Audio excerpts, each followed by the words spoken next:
दिग्विजय सिंह जी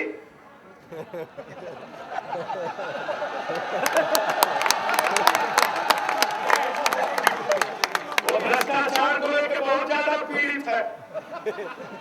अरविंद केजरीवाल ने एक दुकान पे समोसा खाया था और चटनी साथ में ज्यादा ली, उसका पैसा क्यों नहीं लिया?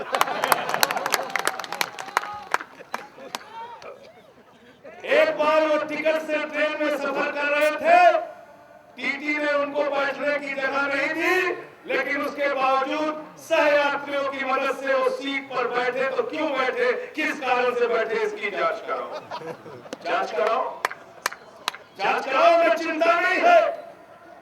दिग्विजय सिंह जी, हम कहना चाहते हैं इस मंच के माध्यम से कि जांच कराओ, लेकिन जांच इस बात की कराओ कि 1.5 साल से इस देश की जनता, इस देश के मालिक तुमसे पूछ रहे हैं कि कोयला की दलाली में कितना पैसा खाया, इसको बताओ। 1.5 साल से इस देश की जनता पूछ रही है कि प्रधानमंत्री जी 2G स्पेक्ट्रम के नाम पर 1,76,000 करोड़ रुपए का घोटाला क्यों किया, कितनी दलाली किसने खाई, इसका हिसाब लगाओ, इसको बताओ। इस देश का मालिक, इस देश की करोड़ों जनता पूछ रही है कि हिंदुस्तान में खेल के नाम पर एक आयोजन हुआ था कॉमनवेल्थ गेम्स का, उसमें 70,000 करोड़ रुपए की लूट की गई। उस 70,000 करोड़ में कलमाड़ी को कितना हिस्सा मिला, सोनिया गांधी को कितना हिस्सा मिला, राहुल गांधी को कितना हिस्सा मिला, कांग्रेस पार्टी को कितना हिस्सा मिला, इसको आओ बताओ और जांच कराओ, जांच कराओ और जवाब दो, और हमसे भी जवाब लो, जवाब लो इस बात का। और पूछो, अपने विदेश मंत्री से जाके पूछो कि उत्तर प्रदेश की विकलांगों की बैसाखी का पैसा तुमने क्यों खाया, किस कारण से खाया, इसका हिसाब लो, हिसाब लो इस बात का कि यहाँ पे जो विकलांग आए हैं उनके व्हील चेयर का पैसा, उनके कान की सुनने वाली मशीन का पैसा तुम्हारा मंत्री सलमान खुर्शीद कैसे खाकर विदेशों में घूम रहा है, उसकी जगह जेल में है, उसको जेल में भेजना चाहिए, हिसाब लो उसके। और उसके बाद अरविंद केजरीवाल का भी हिसाब लो, मनीष सिसोदिया का भी हिसाब लो, कुमार विश्वास का भी हिसाब लो, गोपाल राय का भी हिसाब लो, संजय सिंह का भी हिसाब लो। 3 दिन तक हम चुनौती देना चाहते हैं, एक तरफ देश की सरकार बैठे, एक तरफ हम लोग बैठेंगे, एक तरफ जनता बैठे और एक तरफ चौथा स्तंभ देश की मीडिया बैठे। दूध का दूध, पानी का पानी होना चाहिए। तुम भी सवाल पूछो, हम भी सवाल पूछेंगे, तुम भी जवाब दो, हम भी जवाब देंगे, हम भी जवाब देंगे। लेकिन ये नहीं होता कि मालिक चिल्ला रहा है 1.5 साल से सड़क पे कि हमारे पैसे का हिसाब दे दो, और हमारे नौकर हमारी बातों का जवाब नहीं दे रहे, और नौकर मालिक से पूछ रहा है कि तुमने समोसे के साथ चटनी क्यों ज्यादा खा ली। ये नहीं चलेगा, हिसाब तो बराबरी पर होगा। इसलिए इस देश की जनता को गुमराह मत करो, भ्रष्टाचार से लोगों के दिमाग को बांटने की कोशिश मत करो। तुम्हारी साजिश को हम खुद समझते हैं।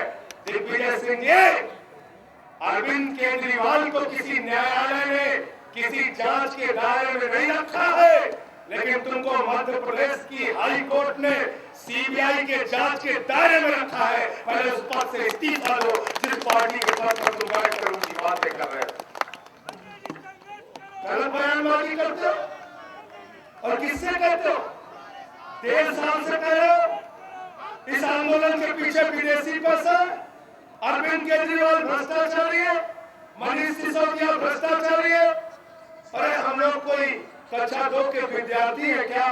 इतना तो सबको समझ में आता है कि जो अरविंद केजरीवाल मुकेश अंबानी के भ्रष्टाचार को खोलेंगे, जो अरविंद केजरीवाल प्रधानमंत्री मनमोहन सिंह के भ्रष्टाचार को खोलेंगे, जो अरविंद केजरीवाल 15 भ्रष्ट मंत्रियों के भ्रष्टाचार को खोलेंगे, जो अरविंद केजरीवाल नितिन गडकरी के भ्रष्टाचार को खोलेंगे, उस अरविंद केजरीवाल के खिलाफ अगर 1,000 रुपए के भी भ्रष्टाचार का आरोप होता तो सरकार इनको उठा के जेल में डाल देती।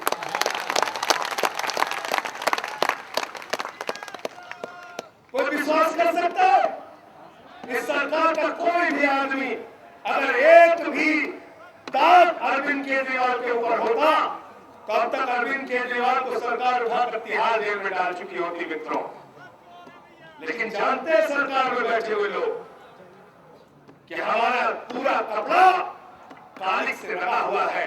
ये कोयले की दलाली में पैसा खाने वाली केंद्र की सरकार, ये सेना की पनडुब्बी में पैसा खाने वाली केंद्र की सरकार, ये किसानों के गेहूं के नाम पर दलाली खाने वाली केंद्र की सरकार, वो सरकार जिसने पाताल में रहने वाले कोयले को भी लूटा और आकाश में उड़ने वाले हवाई जहाज में भी दलाली खाई, आकाश से लेकर पाताल तक ये सरकार भ्रष्टाचार में डूबी हुई है। और अरविंद केजरीवाल के ऊपर फालतू की बयानबाजी करके आप देश की जनता को गुमराह नहीं कर सकते। इसलिए साथियों, आपके बीच में तमाम तरीके की गलतफहमियां पैदा की जाएंगी।